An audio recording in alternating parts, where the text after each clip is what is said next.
মৰমৰ ছাত্ৰ ছাত্ৰীসকল আজি আমি আকৌ আহি গলো চেপ্টাৰ 7 লৈ আৰু চেপ্টাৰ 7 ৰ আজি কৰিম আমি 7D ঠিক আছে তাৰ আগত আমি কি কৰিব লাগিব চেপ্টাৰ 7D পঢ়োৱাৰ আগতে ইয়াত জানিব লাগিব কি আছে ইয়াত প্ৰথমতে আছে সোৱা কি মানে ধৰা কোনো দুটা ফ্ৰেকশন বা দুটা ফ্ৰেকশনৰ মাজত তোমাৰ কম্পেয়াৰ কৰিব লাগিব মানে তুলনা কৰিব লাগিব কোনটো ডাঙৰ কোনটো সৰু ইয়াৰ কিছুমান নিয়ম আছে নিয়মটো হলগে কি যদি ভালকে শুনিবা এই প্ৰথমটোই কৈছো প্ৰথম নম্বৰ যেটো প্ৰথম এক নম্বৰ আছে এইটোৰ কথা কৈছো how will you find which one is larger fraction between 15/20 and 13/20 মানে এই দুটাৰ ভিতৰত এই 15/20 মানে 20 ভাগৰ 15 আৰু 20 ভাগৰ 13 দুটাৰ ভিতৰত কোনটো ডাঙৰ হেতু কেনেকৈ উলিয়াবা তুমি হেতুহে খুজিছে এটা কথা হল মই কেনেকৈ উলিয়াম আমাৰ নিয়ম আছে কিছুমান তোমালোকৰ হেৰিতে আছে বুকতে আছে যে যদি হৰ একে থাকে মানে ডিনোমিনেটৰ যদি একে থাকে তেতিয়া হলে তোমালোকৰ লবখিনি চাব লাগিব যেটো লব ডাঙৰ হ'ব হেতু লবে যেটো লব ডাঙৰ হ'ব সেই ভগ্নাংশটোৱে ডাঙৰ হ'ব ইয়াত সোৱা দেখকে দেখা গৈ আছে ইয়াত 15/20 আৰু 13/20 ইয়াৰ ভিতৰত কোনটো ডাঙৰ হ'ব 15/20 হ'ব কাৰণ 15 লবটো 15 ডাঙৰ মানে নিউমেৰেটৰ 15 ডাঙৰ একাৰণে তুমি লিখিব পাৰা যে আমি হৰ একে থকা ক্ষেত্ৰত আমি লব যেটো ভগ্নাংশৰ ডাঙৰ হেতু ভগ্নাংশই আমি ডাঙৰ বুলি ধৰিম বুলি তোমালোকে ক'ব পাৰিবা বা তোমালোকে চাবা যে চেপ্টাৰ পেজ নম্বৰ তোমাৰ 221 ত চাবা বা 220 ত চাবা যে লিখা আছে একে হৰৰ ক্ষেত্ৰত যেটো ভগ্নাংশৰ লব ডাঙৰ হ'ব সেই ভগ্নাংশটোৱে ডাঙৰ হয় বুলি কৈছে আৰু ইংলিছত লিখিব গলে two fraction with the same denominator the fraction with the greater numerator is greater ঠিক আছে এনেকৈ লিখিবা বুজি পালা একৰ একটো এনেকৈ লিখি দিবা যে যেটো ভগ্নাংশৰ বা যেটো ভগ্নাংশৰ হৰ একে কিন্তু হিয়তৰ লব ডাঙৰ সেই ভগ্নাংশটোৱে ডাঙৰ হ'ব এনেকৈ লিখি দিবা এটা 2 নম্বৰ write the fraction এটা 2 নম্বৰটো চাম write the fraction 3/16 9/16 আৰু এফালে হ'ব 8/16 9/16 13/16 5/16 write the fraction this fraction in descending order মানে কি ডাঙৰৰ পৰা সৰুলৈ এটা তুমি বুজি পাইছা মই অলপ আগতে বুজালো এক নম্বৰটো কেনেকৈ কৰিবা বুলি তোমালোকে অধক্ৰমত সজাব লাগিব অধক্ৰম মানে কি ডাঙৰৰ পৰা সৰুলৈ এতিয়া আমি কৰিম স্টাৰ্ট কৰো 1 নম্বৰৰ একটো মই বুজাই দিলো আৰু 2 নম্বৰটো মই লিখাই দিম এতিয়া লিখি লবা প্ৰথমত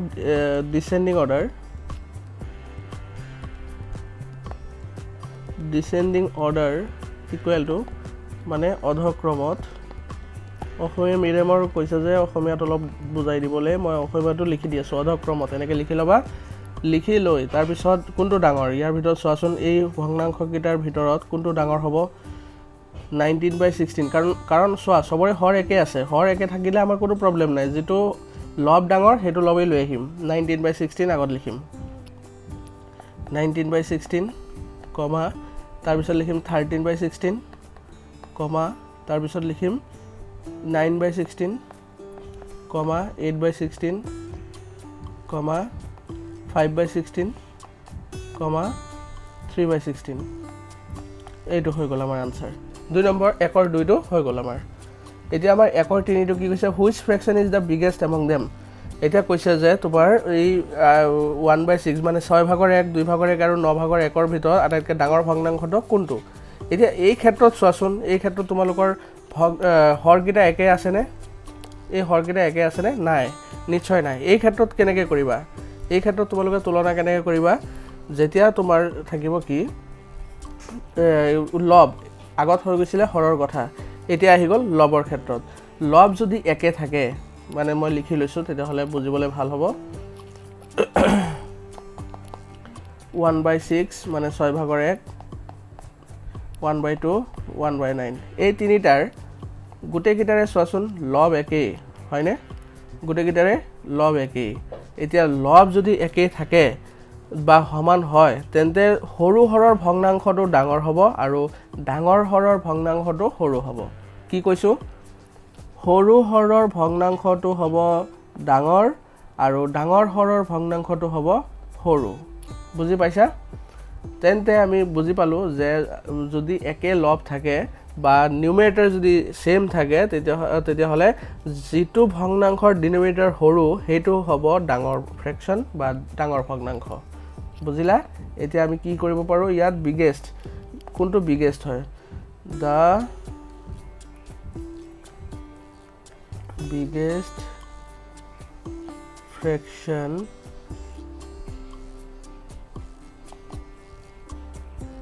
is কোনটো হ'ব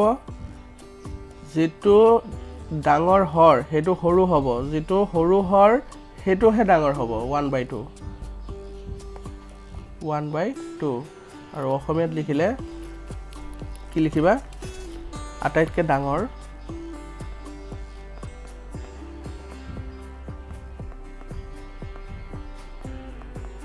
আটাইতকৈ ডাঙৰ ভগ্নাংশটো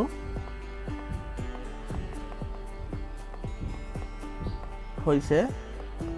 এইটো এনেকৈ লিখি দিবা আটাইতকৈ ডাঙৰ ভগ্নাংশটো হৈছে 1/2 বা 2/1 ক্লিয়াৰ এতিয়া আমি 2 নম্বৰ প্ৰশ্নটোলৈ আগবাঢ়িম এতিয়া আমি আহি গলো 2 নম্বৰ প্ৰশ্নটোলৈ 2 নম্বৰ প্ৰশ্নত চোৱা বহুত কিবা কিবি আছে ইয়াত find out which of the following pairs of fraction is like fraction এটা like fraction মানে কি সদৃশ ভগ্নাংশ এতিয়া আমি সদৃশ ভগ্নাংশ কি এটো বুজিব লাগিব আৰু তলৰ কোন কিটা পেয়াৰ like fraction হয় হেটো বুজিব লাগিব ঠিক আছে find which of the following pairs of fraction is like fraction মানে হল like fraction আৰু অসমীয়াত সদৃশ ভগ্নাংশ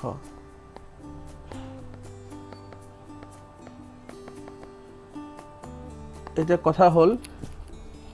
যিবোৰ ভগ্নাংশৰ হৰ একে হয় যিবোৰ ভগ্নাংশৰ হৰ একে হয় হেবোৰ ভগ্নাংশক আমি কি বুলি কওঁ সদৃশ ভগ্নাংশ বুলি কওঁ ঠিক আছে বুজি পালা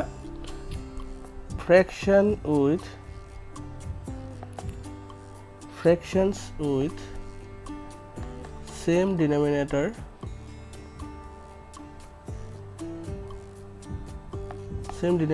is called like fraction কথাটো হল কি যিবোৰ ভগ্নাংশৰ ডিনোমিনেটৰ মানে হৰ একে হয় যিবোৰ ভগ্নাংশৰ হৰ একে হয় হেবোৰক সদৃশ ভগ্নাংশ বুলি কোৱা হয় অসমীয়া মিডিয়ামে ভালকে বুজি লবা ফৰ এক্সাম্পল যদি দিও আমি কোন কিটা দিব পাৰো ধৰা 3/8 2/8 5/8 তাৰ পিছত তোমাৰ 6/8 এবিলাক এটসেট্ৰা এনেকৈ গৈ থাকিব এইবোৰ ক্ষেত্ৰত চোৱা গোটেই কিটাতে কি আছে হৰ একে আছে তো এইকিটা কি হ'ব লাইক ফ্ৰেকশন মানে সদৃশ ভগ্নাংশ বুজি পালা যিকিটা হৰ একে থাকিব ভগ্নাংশৰ হেবিলাকক সদৃশ ভগ্নাংশ বুলি কম আৰু যিবিলাকৰ হৰ একে নাথাকে হেবিলাকক আমি কি কম unlike fraction the fraction with different denominator are called unlike fraction ঠিক আছে দুটা ক্লিয়াৰ হল unlike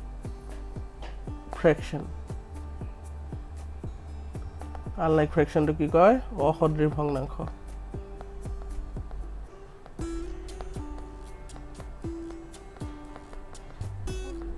fraction with different denominator is called like fraction unlike fraction for example মই example কিটা দিও 3/9 6/5 7/13 এগিটা সোয়া এগিটা গুটে গিটা হৰ কি আছে বেলেগ বেলেগ আছে হেবিলাকক কি বুলি কও আনলাইক ফ্ৰেকশন ক্লিয়াৰ হৈছে এটা মই ডাইৰেক্ট কোৱেশ্চনত যাম এটা কোৱেশ্চন 2 নম্বৰ 1 টু সাম প্ৰথমত 2 নম্বৰ a টু কি আছে 6/11 2/11 এটো কি কৈছে এটো লাইক ফ্ৰেকশন হয় নে আনসাৰত লিখিব লাগিব yes হয় কাৰণ because they have same denominator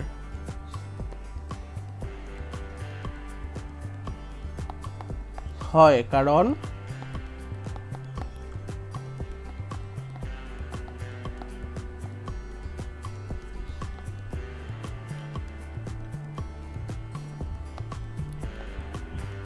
তেওঁলোকৰ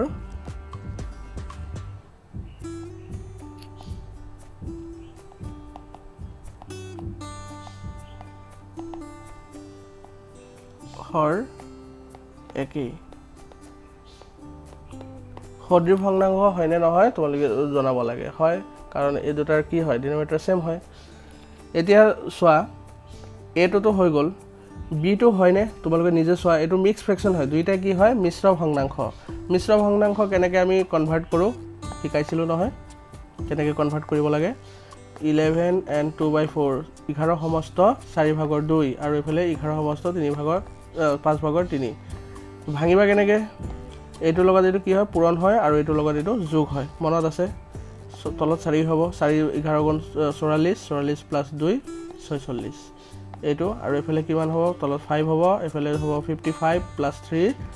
58 এতিয়া সোৱা তোমালোকে নিজে সোৱা ইয়াত আছে হল হৰত 4 ইয়াত আছে 5 একে হল জানো নাই হোৱা ন বুলি লিখি দিবা আৰু ইকো লিখিব নালাগে নহয় বুলি লিখিবা নহয় বুলি লিখি দিবা ক্লিয়াৰ এতিয়া আমাৰ c টো চাম c টো সোৱা একে সেম হয় 9 আৰু 11 আছে তো এটো নহয় কাৰণ ইহতৰ লব একে থাকিলে নহব হৰ একে থাকিব লাগিব যদি সদৃশ ভগ্নাংশ হ'ব লাগে তেতিয়া হলে হৰ একে হ'ব লাগিব নহয় লব একে হলে নহব ঠিক আছে সেম এটো এইটা ডিফারেন্ট হয় এটো নহব ক্লিয়াৰ বাকি এটাও নহয় এটোই অকল হয় তাৰ পিছত 3 নম্বৰটো সোৱা find which one of the pair of fraction is greater কোনটো ডাঙৰ এটা ডাঙৰৰ ক্ষেত্ৰত মই অলপ আগতে বুজাই আহিছিলো এটো কৰিম 3 এৰ a 3/4 আৰু 2/5 এই ক্ষেত্ৰত আমাৰ কি হল কোনোটোই মিল নাই এক নম্বৰ কথা তাৰ পিছত না হৰ মিল আছে না লব মিল আছে হৰ একে থাকিলে যে লব যদি ডাঙৰ হয় হেইটোই ডাঙৰ আৰু যদি লব একে থাকে যেটো হৰ হৰু হেটো ডাঙৰ কিন্তু ইয়াতো এটো নাই তেতে হলে আমি কি কৰিম ইয়াত আমি এলসিএম লৈ লম এলসিএম কাৰ লম 4 আৰু 5 ৰ এলসিএম মানে 4 5 গুণ 20 এলসিএম 20 হ'ব 3/4 ইকুৱেল টু ইয়াত এলসিএম ললে কিমান হ'ব 20 আৰু 2/5 ইকুৱেল টু ইয়াত এলসিএম লব লাগে 20 হ'ব এনেকৈ পাতি লবা ফাৰ্ষ্টত তাৰ পিছত সোৱা কেনেকৈ কৰিবা 3/4 ইনটু ইয়াত সোৱা 2/5 ইনটু এই ইয়াত সোৱা ইয়াত 4 আছিল 4 লগত কিমান পূৰণ কৰিলে 20 হ'ব হেতু ভালকে মন কৰিবা যে আমি এলসিএম টো উলাই ললো উলাই লোৱাৰ পিছত এতিয়া যে আমি 20 টো পালো দুইটা একে হৰ কৰি লৈছো আমি একে হৰ নকৰিলে আমি গম নাপাও কোনটো ডাঙৰ কোনটো সৰু হ'ব সো এতিয়া 4 লগত কিমান পূৰণ কৰিলে 20 হয় 4 লগত 5 পূৰণ কৰিলে 20 হয় আৰু সমান্তৰালকে যদি কোনোবা এটা ভগ্নাংশত বা ফ্ৰেকশনত তোমালোকে কোনো এটা নিউমেৰেটৰ বা ডিনোমিনেটৰ লগত কিবা সংখ্যা এটা পূৰণ কৰি আছা কিন্তু নিউমেৰেটৰ লগতো কৰিব লাগিব ডিনোমিনেটৰ লগতো কৰিব লাগিব মানে হৰৰ লগতো কৰিব লাগিব লবৰ লগতো কৰিব লাগিব যেটো সংখ্যাৰে পূৰণ কৰিছা হেটো তলে ওপৰে দুইটাতে কৰিব লাগিব সো 3 লগতো 5 পূৰণ হ'ব 3 5 গুণ 15 এতিয়া এফালে 5 4 গুণ কিমান 20 4 লগত 2 লগত 4 পূৰণ কৰা হ'ব 2 4 গুণ 6 বুজি পালা নে নাই পোৱা সৰি 2 4 গুণ 8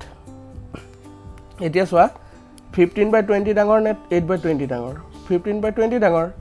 therefore তুমি কৈ দিয়া therefore এটো কি হয় এটো কোৰ আছিল এই বস্তুটো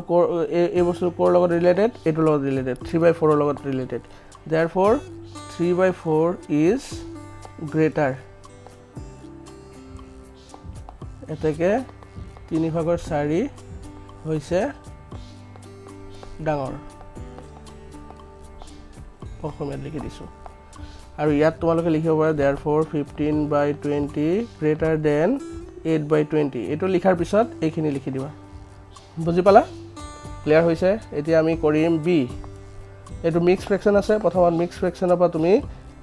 ইম্প্ৰপাৰ ফ্ৰেকশন মানে অপকৃত ভগ্নাংশলৈ লৈ যাব লাগিব 3b 4 and 3/5 5 and 2/7 4 and 3/5 equal to প্ৰথমতে এটো ভাঙি লও 5 5 4 গুণ 20 যোগ 3 23 তাৰ পিছত এফালে আছে 5 and 2/7 equal to 35 plus 2 37/7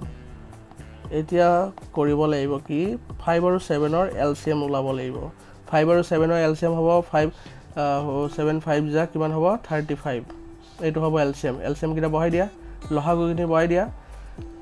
এটা 23/5 ইয়াৰ লগত কি পূৰণ কৰিম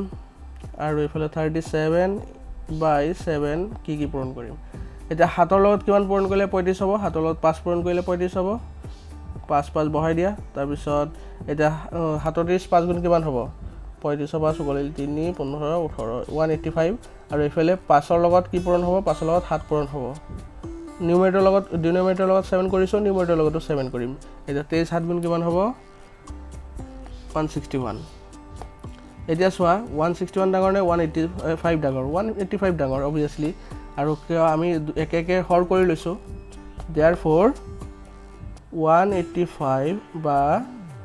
এনেকৈ লিখিব পাৰিবা প্ৰথমত কি আছে 161/35 less than 185/35 হৈ গ'ল এতিয়া আমি লিখিম এটাকে 5 and 2/7 is greater হৈ গ'ল ক্লিয়াৰ হৈছে একদম ইজি যেটো পা আমি উলালো এটো কোনটো লগত ৰিলেটেড হয় এটো আমাৰ এটো লগত ৰিলেটেড হয় হয়নে তো এটো আমি উলাই দিলো ক্লিয়াৰ হৈছে এটা তোমালোকে সি টো নিজে কৰিবা কাৰণ দুইটা একে একে আছে একে নাই এইকাৰণে 7 7 8 গুণ কিমান হ'ব 56 হ'ব 7 8 গুণ 56 বুলি লিখি লবা ইয়াত তেতিয়া হলে সুবিধা হ'ব তোমালোকৰ আৰু এটো মিক্স ফ্ৰেকশনত আছে ইম্প্ৰপাৰ ফ্ৰেকশনলে লৈ যাবা মোৰ নিচিনা ক্লিয়াৰ হৈছে এতিয়া আমি নেক্সট 4 নম্বৰ প্ৰশ্নলৈ আগবাঢ়িম এতিয়া আমি আহি গলো 4 নম্বৰ প্ৰশ্নলৈ কি কৈছে চোৱা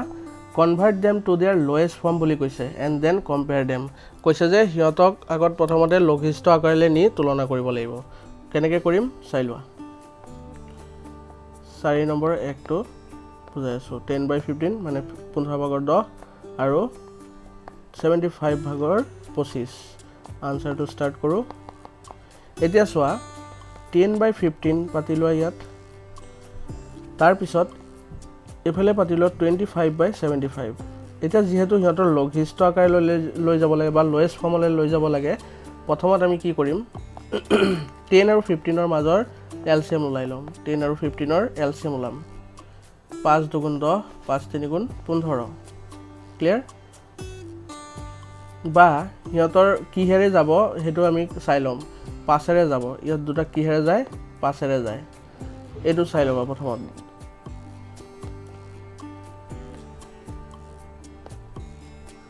ইয়াত দুটাক 5 এৰে যায়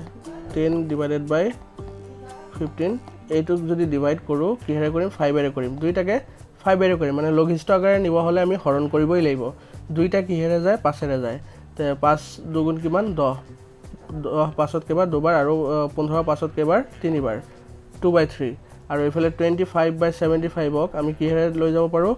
ডাইৰেক্ট 25 এৰে কৰিব পাৰো কাৰণ 25 1 25 25 ৰ 25 এবাৰ আৰু 25 7ত তিনিবাৰ হৈ গল পাই গলো আমি এতেকে কি হ'ব 2/3 গ্ৰেটাৰ দেন 1/3 বুজিলা এটো কম্পেয়াৰ হৈ গল আমাৰ এটো হৈ গল আনসাৰ প্ৰথমটো 2 নম্বৰটো চোৱা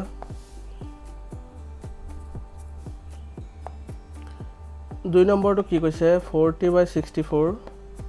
আৰু 96/120 এটা তোমালোকে আৰু এটা পদ্ধতিটো কৰিব পাৰা কাটাকাটি কিন্তু তোমালোকে হেতু নেউতা জানিব লাগিব ভালকে নহলে নহব 40 আৰু 64 ৰ যদি মই এলসিএম উলাও এচিএফ উলাব লাগে একচুয়ালি এটো গহাও উলাব লাগে লহাগু নহয় এটো 2 ৰে যাব 2 গুণ 4 শূন্যটো নামি আহিলে 2 3 গুণ 6 2 গুণ 4 আকৌ 2 ৰে যোৱা 10 আৰু ইফালে হ'ব 16 2 ৰে যাব 5 আৰু ইফালে হ'ব 8 2 গুণ 4 4 গুণ 8 মানে দুইটাকে 8 এৰে যাব 64/8 মানে এই দুটা গহাও উলাই লব লাগিব লহাগু নহয় মনত ৰাখিবা প্ৰথম এটা এটাকে উলাই লৈছো 8 64 ত কেবাৰ 8 বাৰ আৰু 8 40 ত কেবাৰ 5 বাৰ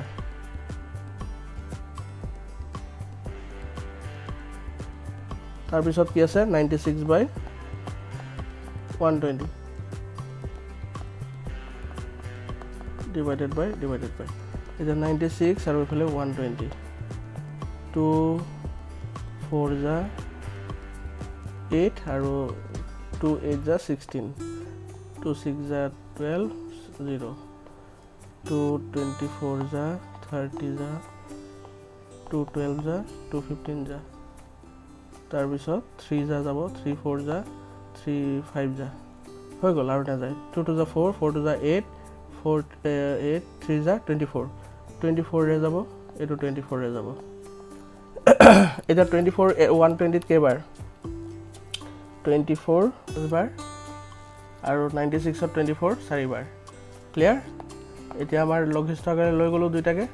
কিন্তু ইয়াত দেখা পালো যে ইয়াত আকৌ ডিফাৰেন্ট পাই গলো ইয়াত পালো সৰি ইয়াত পালো 8 আৰু ইয়াত পালো 5 এতিয়া আকৌ দিগদাৰ লাগি গল এতিয়া আকৌ আমি কি কৰিব লাগিব ইহঁতক আকৌ ইহঁতৰ যেটো হেৰি আছে মানে ডিনোমিনেটৰ আছে মানে হৰ আছে হেতুক আকৌ সেম কৰি লব লাগিব সেম কৰিবৰ কাৰণে আকৌ ইয়াত তুমি এলচিএম লৈ লব লাগিব ইহঁতৰ আকৌ এলচিএম ওলাম দেই এতিয়া 8 5 গুণ কিমান 40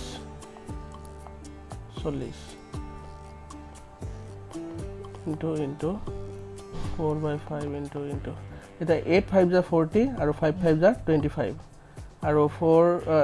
5 8 যা 40 4 8 যা 32 এটা কোনটো ডাঙৰ হল তোমাৰ 25/40 less than 32/40 হৈ গল ক্লিয়াৰ হল এইখিনি আছিল তোমাৰ 4 নম্বৰ এতিয়া আমি 5 নম্বৰ প্ৰশ্নটোলৈ আগবাঢ়িম এতিয়া আমি আহি গলো 5 নম্বৰ প্ৰশ্নটোলৈ 5 নম্বৰ প্ৰশ্নটো কি কৈছে find which one of the pair of fraction is smaller কোনটো ফ্ৰেকশন সৰু হয় বুলি কৈছে হেতু ওলাব লাগিব কিন্তু with the help of diagram বুলি কৈছে ইয়াত কৈছে তোমালোকে ওলাবা কিন্তু তাৰ কথাটো হল কি তোমালোকে চিত্ৰৰ সহায়ত ওলাব লাগিব ঠিক আছে প্ৰতিজোৰ ভগ্নাংশৰ পৰা কোনটো সৰু এটো ওলাব লাগে ঠিক আছে এতিয়া আমি বনাই লম 5 নম্বৰৰ a 3/4 আৰু কি আছে 2/6 এটোৰ কাৰণে আমি দুটা ডায়াগ্ৰাম বনাই লওঁ এটো হৈ গল 4টা ভাগ আৰু এটো হৈ গল 6টা ভাগ ক্লিয়াৰ হৈছে এতিয়া মই যদি ঢাকি দিও 1 2 3 তিনটা পোৰশন মই শেড কৰি দিলো ৰং কৰি দিলো আৰু ইয়াৰ দুটা পোৰশন মই শেড কৰি দিলো এটা তোমালোকে নিজে চোৱা কোনটো সৰু হ'ব লাগে আৰু কোনটো ডাঙৰ হ'ব লাগে এটো চোৱা 4টা পোৰশনৰ ভিতৰত 3টা পোৰশনই লৈ ললে কিন্তু এটোৱে 6টা পোৰশনৰ ভিতৰত মাত্ৰ দুটা পোৰশন লৈছে তে কোনটো ডাঙৰ হ'ব কোনটো সৰু হ'ব এটো হৈ যাব গ্ৰেটাৰ আৰু এটো হৈ যাব স্মলাৰ বুজিলা এটো হৈ যাব কি স্মলাৰ আনসাৰত তোমালোকে লিখিবা 2/6 is smaller 6/2 সৰু এনেকে লিখিবা ক্লিয়াৰ হৈছে তাৰ পিছত চোৱা 5 নম্বৰৰ b টো 5ৰ b 3/3 আৰু এফালে হ'ব 3/7 এতিয়া ইয়াত চোৱা 3/3 মানে কি 1 হৈ গল এটো দেখকে এটো ডাঙৰ হৈ গল 1 টো ডাঙৰ হৈ গল 3/7 টো কি হৈ গল সৰু হৈ গল এটো সৰু হৈ গল তে কি লিখিবা আনসাৰত therefore 3/7 is smaller হেইটো হৈ গল আনসাৰ বুজি পালা সিটো তোমালোকে নিজে কৰিবা তোমালোকৰ ওপৰত এৰিলো এতিয়া মই চোৱা দুটা বস্তু একেলগে লৈ লৈছো মানে কি 6 এৰ দুটা বস্তু একেলগে লৈ লৈছো এটা হল কি ডিসেন্ডিং অৰ্ডাৰ চোৱা এটো হল ডিসেন্ডিং অৰ্ডাৰ আৰু এটো হল এসেন্ডিং অৰ্ডাৰ এই মাত্ৰ অলপ আগত কৰি আইছো ডিসেন্ডিং অৰ্ডাৰ যেটো মানে কি অধক্ৰম এটো কি হয় অধক্ৰম মানে ডাঙৰ পৰা সৰুলৈ আৰু এটো হৈ গল কি ঊৰ্ধ্বক্ৰম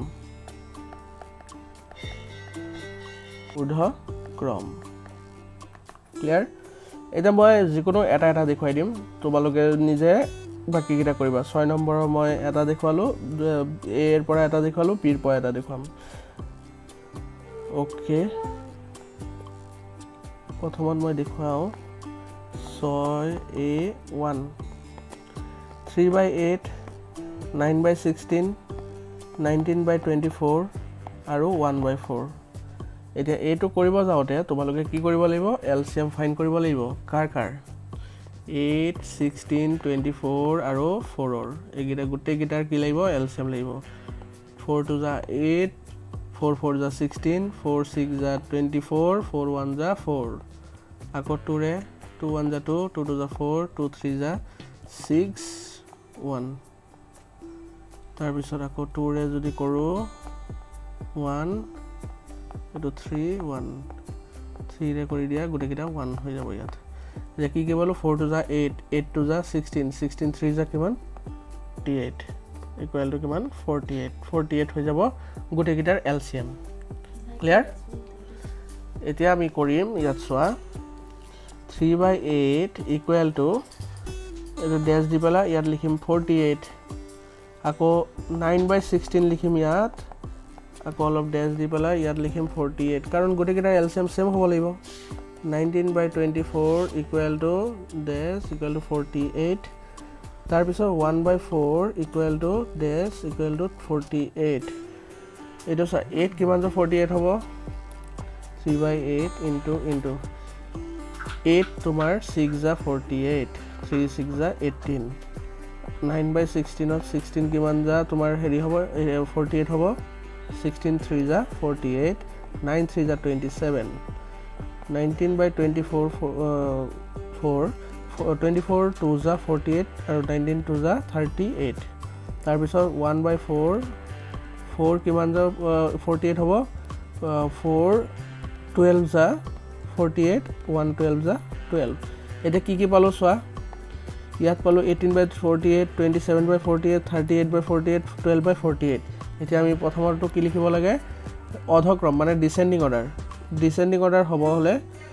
তোমাৰ কি হ'ব লাগিব ডাঙৰটো আগত আহিব কি আছে ডাঙৰটো 38/48 less than 27/48 less than তাৰপিছত আৰু কি আছে 18/48 less than 12/48 হৈ গ'ল আনসাৰ therefore তুমি এনেকৈ লিখিব পাৰা 38/48 কোনটোৰ লগত ৰিলেটেড হয় 19/24 কমা তাৰপিছত কিমান 27/48 কোনটোৰ লগত এইটোৰ লগত চোৱা এইটো 9/16 তাৰপিছত 18/48 কোনটো হ'ব 3/8 তাৰপিছত 12/48 কোড আছে লাষ্টৰটো 1/4 এইটো এনেকৈ লিখিব পাৰা ঠিক হৈছে বুজি পালা এতিয়া আমি a এটো কৰিলো 6 এটো কৰিলো a1 b টো তোমাৰ দুইটো তোমালোকে কৰিবা আৰু b টো এটা মই কৰাই দিছো b একটো বা দুইটো কৰাই দিছো এটো মুছি লও ইমান টান নহয় খালি বুজি লবা বস্তুটো কি কৈছে 6 ৰ b ৰ 2 কি কৈছে 10/21 তাৰপিছত 31/42 13/14 5/7 এটা এইকেইটা কি কৰিব লাগিব এলচিএম ওলাব লাগিব এইকেইটা 7 দি যাব 7 3 যা 7 6 যা 42 আৰু 7 2 যা 14 আৰু 7 1 যা 7 এটা গোটেইকেইটা 3 ৰে কৰো 3 1 যা 3 3 2 যা 6 এটো 2 না যায় 2 দি কৰো আকৌ 2 1 যা 2 2 1 যা 2 7 3 যা 21 21 2 যা কিমান হ'ব 42 এটা গোটেইকেইটাৰ কি হ'ব এলচিএম 42 হ'ব 10/21 ইকুৱেল টু 10/21 ইকুৱেল টু ইয়াত 42 হ'ব লাগিব 31/42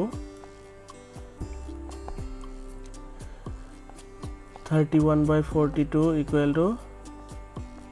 42 তলত হ'ব লাগিব 13/14 ইকুৱেল টু এফালে 42 হ'ব আৰু লাষ্টটো কি আছিল 5/7 ইকুৱেল টু তলত 42 হ'ব লাগিব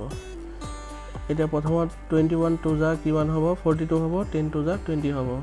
42 1 যা 42 31 1 যা 31 13/42 14 কিমান যা 42 হ'ব 14 2 যা 14 সৰি 14 3 যা 42 আৰু 13 3 যা 39 আৰু এফালে হ'ব 7 6 যা আৰু 5 6 যা হ'ব 5 6 যা 30 কি পালো ইয়াত লিখি দিও এটো আকৌ কি কৈছে তোমাৰ এসেন্ডিং অৰ্ডাৰ মানে ঊৰ্ধ্বক্ৰম সৰু পৰা ডাঙৰলৈ সৰু কোনটো হ'ব সবতকে সৰু হ'ব তোমাৰ 20/42 তাৰ পিছত হ'ব কিমান 31/42 নহয় 39 no 30/42 তাৰ পিছত হ'ব 31/42 তাৰ পিছত হ'ব 39/42 ক্লিয়াৰ এটা যদি ডাইৰেক্ট লিখিব যাও 10/21 তাৰ পিছত হ'ব 30/42 মানে 5/7 তাৰ পিছত হ'ব 31/42 তাৰ পিছত হ'ব 13/14 এটো হৈ গল আনসাৰ আমাৰ ক্লিয়াৰ হৈছে এতিয়া আমি 7 নম্বৰ প্ৰশ্নটোলৈ আগবাঢ়িম এতিয়া আমি আহি গলো 7 এৰ লাষ্ট প্ৰশ্নটোলৈ এটো হৈ গল তোমাৰ 7 নম্বৰ সোৱা প্ৰশ্নতে কি কৈছে from two different high schools the number of students who appeared for SSLC examination are 80 and 90 respectively কি কৈছে ভালকৈ শুনিবা দুখন স্কুলৰ পৰা হাই স্কুল সিদ্ধান্ত পৰীক্ষা মানে SSLC দিবলে পৰীক্ষাৰ্থীৰ সংখ্যা আছিল ক্ৰমে ফাৰ্স্ট স্কুলত আছিল কিমান 80 গৰাকী আৰু দ্বিতীয় স্কুলত আছিল 90 গৰাকী প্ৰথম খনত কি কৈছে পিছত কৈছে যে 60 students from the first school and 72 from the second were successfully securing first division from which school did the highest number of students pass in first division আৰু কৈছে যে প্ৰথমখন স্কুলৰ পৰা 60 গৰাকী আৰু দ্বিতীয়খন স্কুলৰ পৰা 72 গৰাকীয়ে প্ৰথম বিভাগত উত্তীৰ্ণ হৈছিল কোনখন স্কুলত বেছি শিক্ষাৰ্থী প্ৰথম বিভাগত উত্তীৰ্ণ হৈছে এতিয়া কৰি যাম চাই লোৱা ফাৰ্ষ্টত কিমান কৈছে টোটাল নাম্বাৰ অফ ষ্টুডেন্ট হয়নে নহয় total number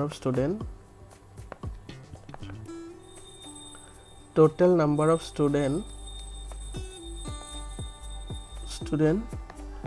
from school A equal to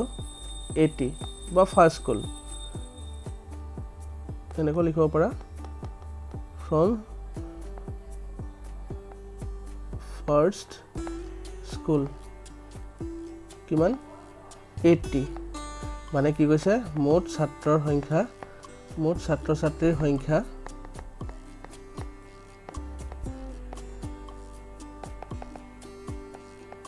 প্ৰথম স্কুলৰ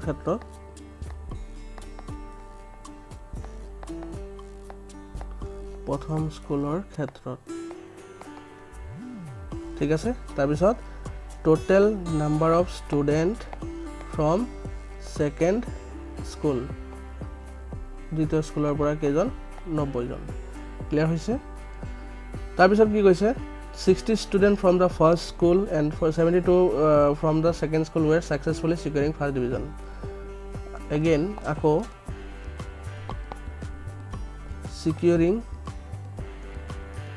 first division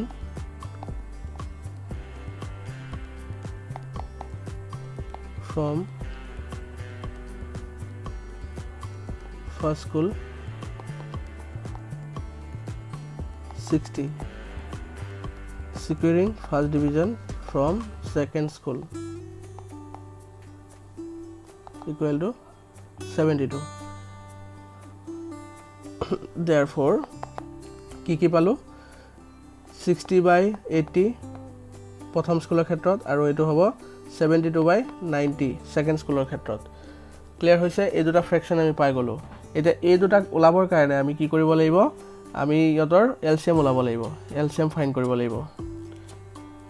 60/80 আৰু ইফালে হ'ব 72/90 এই দুটাৰ এলসিএম ফাইন্ড কৰিব লাগিব তেতিয়াহে ওলাব এই এলসিএম ফাইন্ড কৰিব গলে 80 আৰু 90 যদি এলসিএম ফাইন্ড কৰো 10 দি যদি কৰো 10 দিন হ'ব বাৰু 5 দি কৰিব লাগিব 5 16 যা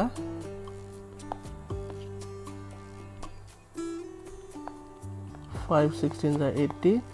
5 18 যা 90 2 দি কৰিলে 2 8 যা 16 2 9 যা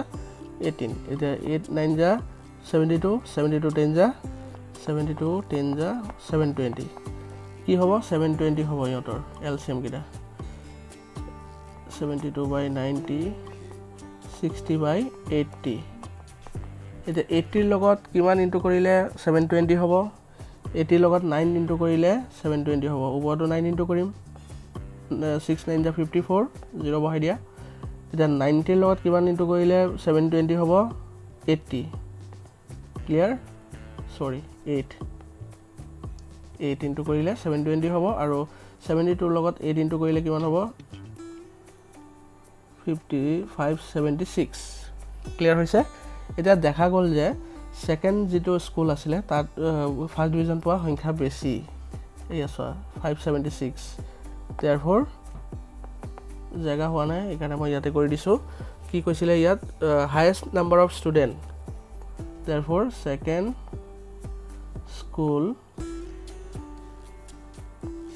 school did highest number of first division মানে লিখি দিব পাৰা যে দ্বিতীয় বিদ্যালয়ৰ পৰা বেছি সংখ্যক শিক্ষাৰ্থীয়ে প্ৰথম বিভাগত উত্তীৰ্ণ হৈছিল ঠিক আছে ক্লিয়াৰ হৈছে এটা আমাৰ 7 নম্বৰ লৈকে আছিল আজি এইখিনি লৈকে কৰালো নেক্সট আমি 7E কৰাম লাষ্ট এক্সাৰসাইজ ঠিক আছে আজি ভিডিওটো যদি ভাল লাগিছে তেন্তে ভিডিওটো লাইক কৰিবা আৰু যদি কিবা বুজি নাই পোৱা তেতিয়া হলে মোক কমেন্ট কৰি কবা যে মই এইখিনি বুজা নাই মই নেক্সট ক্লাছত আকৌ কৰি দিবলৈ চেষ্টা কৰিম ঠিক আছে আজিৰ কাৰণে এইখিনি আছিল বাই